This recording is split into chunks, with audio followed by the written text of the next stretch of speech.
আর এবার করিস দয়কে তোমার করে যুগ্ম জীবনত হর গৌরী বসতি হরি বসতি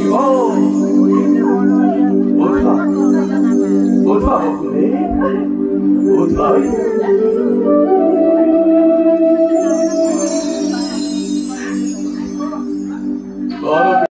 বহুত হৈ গ'ল 10:30 বাজি গ'ল আচলতে মই যেতিয়া এই গাঁওখনলৈ আহিছিলোঁ এই ৰাসখনৰ কথা মোক খবৰ দিছিলে উদযাপন কমিটিয়ে তো ইয়াত আহি দেখিলোঁ যে ইমান ধুনীয়া এটা আধ্যাত্মিক পৰিৱেশত ইমান সুশৃংখলিতভাৱে আপোনালোকে ৰাসখন উদযাপন কৰিবৰ কাৰণে মনস্থ কৰিছে আচলতে ভগৱান পূৰ্ণ ব্ৰহ্ম শ্ৰী শ্ৰী কৃষ্ণৰ এখন ৰাসলীলা উদযাপন কৰিবৰ কাৰণে তেৰাৰ কৃপা লাগিব কৃপা হ'লেহে উদযাপন কৰিব পাৰিব এই ভগৱান শ্ৰীকৃষ্ণৰ জীৱন দৰ্শনৰ বিষয়ে যদি ক'ব বিচাৰোঁ তেতিয়াহ'লে 3 দিন একেৰাহে কৈ থাকিলেও শেষ নহ'ব তথাপিও এটা কথা অনুৰোধ কৰিম এই গাঁওখনৰ যুৱ প্ৰজন্ম ইমান পৰিশীলিত ইমান মাৰ্জিত আৰু ইমান আধ্যাত্মিক ভাৱাদৰ্শৰে তেওঁলোক পৰিপুষ্ট গতিকে যেতিয়ালৈকে ভগৱান শ্ৰীকৃষ্ণৰ এই যি জীৱন দৰ্শন আমাৰ যুৱকসকলে বুকুত কঢ়িয়াই লৈ থাকিব তেতিয়ালৈকে এখন সমাজ কেতিয়াও বিপদগামী হ'ব নোৱাৰে গতিকে এই সমাজৰ এই যুৱকসকল খুব আধ্যাত্মিক চিন্তা চেতনাৰে পৰিপুষ্ট আৰু ভগৱান শ্ৰীকৃষ্ণই শিকাইছিল যে প্ৰেমৰ জৰিয়তে কেনেকৈ পৃথিৱী জয় কৰিব পাৰি সেই কথা ভগৱান শ্ৰীকৃষ্ণই আমাক শিকাই থৈ গৈছে গতিকে ইয়াতে আমাৰ যুৱ প্ৰজন্মৰ যুৱক যুৱতীসকল আছে তেওঁলোকক নিশ্চয় অনুৰোধ কৰিব বিচাৰিম যাতে তেওঁলোকে প্ৰতিটো খোজত জীৱনৰ প্ৰতিটো পল প্ৰতিটো অনুপল এই ভগৱান শ্ৰীকৃষ্ণৰ যি জীৱন দৰ্শন সেই জীৱন দৰ্শনক ব্ৰত হিচাপে লৈ যদি সমাজত আগবাঢ়ে তেতিয়া সমাজ কেতিয়াও বিপদগামী নহয় বৰ্তমান সময়ত আমাৰ সমাজখন বিপদগামী হৈছে যুৱ উশৃংখলতাই দেখা দিছে এই সময়ত কিন্তু আমাৰ যুৱক যুৱতীসকলে এই আমাৰ যি হিন্দু সনাতনী সভ্যতাৰ যি আধাৰ এই ভগৱান শ্ৰীকৃষ্ণৰ জীৱন দৰ্শন তেওঁলোকে বুকুত ধাৰণ কৰাটো খুবেই প্ৰয়োজন হৈ পৰিছে গতিকে মই সকলোকে অনুৰোধ জনাম ইয়াত কেৱল ৰাস আমি পাতিছোঁ ৰাস পাতিলেই নহ'ব এই ভগৱান শ্ৰীকৃষ্ণৰ জীৱন দৰ্শন ভালদৰে অধ্যয়ন কৰি তেওঁ কেনেদৰে সমাজৰ নিষ্পেষিত শোষিত নিপীড়িত মানুহৰ কাৰণে মাত মাতিছিল আৰু কেনেদৰে ধৰ্ম প্ৰতিষ্ঠা কৰিবৰ কাৰণে আহুপুৰুষাৰ্থ কৰি এই প্ৰতিটো জীৱক উদ্ধাৰৰ কাৰণে তেওঁ ধৰ্ম প্ৰচাৰ কৰি থৈ গ'ল মানুহক উদ্ধাৰ কৰি থৈ গ'ল এই কথাবিলাক আমি অনুধাৱন কৰি তেখেতৰ জীৱন দৰ্শন বুকুত কঢ়িয়াই সদায় আগবাঢ়ি যাবৰ কাৰণে মই যুৱ প্ৰজন্মক অনুৰোধ জনাইছোঁ লগতে ইয়াত উপবিষ্ট মই মোৰ মাতৃসমূহ আইসকল মোৰ অগ্ৰজ দেউতাসকল আৰু মোৰ বন্ধু বান্ধৱসকল লগতে মোৰ অনুজসকল আৰু মোৰ ভগ্নীসকল সকলোলৈকে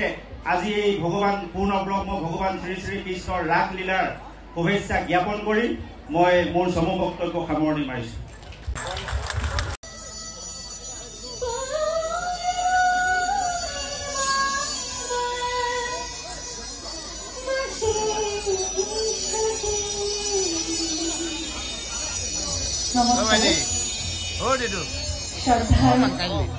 সকলো ৰাইজলৈ মই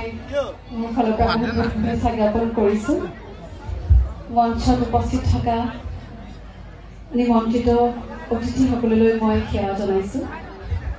আই মাতৃসকললৈ মই সেৱা জনাইছোঁ লগতে নতুন প্ৰজন্মৰ যিসকল আছে সকলোলৈ মোৰ ফালৰ পৰা বহুত মৰম আৰু ভাল পোৱা যাচিছোঁ আচলতে প্ৰথম কথা হ'ল এইখন ৰাস নোহোৱা হ'লে চাগে এই বছৰ মোৰ ৰাস কৰাই নহ'লহেঁতেন আৰু সেইটো সম্ভৱ হ'ল এই বছৰ মই ৰাস নকৰোঁ বুলি সিদ্ধান্ত লৈছোঁ যিহেতু মোৰ এখন চিনেমা আহিছিল চিনেমাখনৰ নামটো অভিমন্যু সেইখনৰ কামৰ কাৰণে বিভিন্ন কামৰ লগত জড়িত হৈ আছিলোঁ সেইবাবে আচলতে এই বছৰ মই ভাবিছিলোঁ যে ৰাস নকৰোঁ এনে বহুত বেছিকৈ নাৰাখোঁ 2-3খন ৰাখোঁ কিন্তু সিদ্ধাৰ্থ পাঠকক মই ধন্যবাদ জ্ঞাপন কৰিছোঁ মৰমৰ ভাইটি তেওঁ আচলতে বহুত জোৰ দিলে আৰু তেখেতৰ এটা কথাতে আচলতে মই মনা কৰিব নোৱাৰিলোঁ যিহেতু সদৌ অসম ছাত্ৰ সন্থাৰ লগত এটা বিশেষ ধৰণৰ সম্পৰ্কও আছে মোৰ তেওঁলোকৰ সৈতে সাংঘাতিক এটা ভাল সম্পৰ্ক গতিকে খুব ভাল লাগিছে আৰু এইখিনিতে মই এটা কথা ক'ম মই মহাৰাসৰ লগত যদিও সৰুৰ পৰা শুনি আহিছোঁ কিন্তু এনেকৈ আচলতে প্ৰত্যক্ষভাৱে জড়িত হোৱা নাছিলোঁ যোৱা বছৰৰ পৰা ভালদৰে আচলতে জড়িত হৈছোঁ আৰু এটা কথা ক'ব পাৰিম আজি এইখন ৰাস দেখাৰ পিছত যে যোৱা বছৰ বা এই বছৰ আটাইতকৈ সুন্দৰকৈ ধুনীয়াকৈ আচলতে কৰা ৰাসখনেই এইখন হ'ব চাগে, এইখন মঞ্চ। সেয়া লাগিলে শব্দ পোহৰ মঞ্চৰ কথাই কওঁ বা গোটেইটো আচলতে ব্যৱস্থাপনাৰ কথাই কৈছোঁ। বৰ সুন্দৰকৈ আয়োজন কৰিছে, যি আধ্যাত্মিকতা বা ৰাসৰ যি বৈশিষ্ট্যতা সেই সকলোখিনি আচলতে বৰ্তাই ৰাখি পানীগাঁওবাসীয়ে খুব সুন্দৰকৈ আয়োজন কৰিছে। আৰু আজি উদযাপন সমিতিৰ সকলো বিষয়ববীয়ালৈ মই ধন্যবাদ জনাইছোঁ। আমাৰ পৰিচালক ডাঙৰীয়াক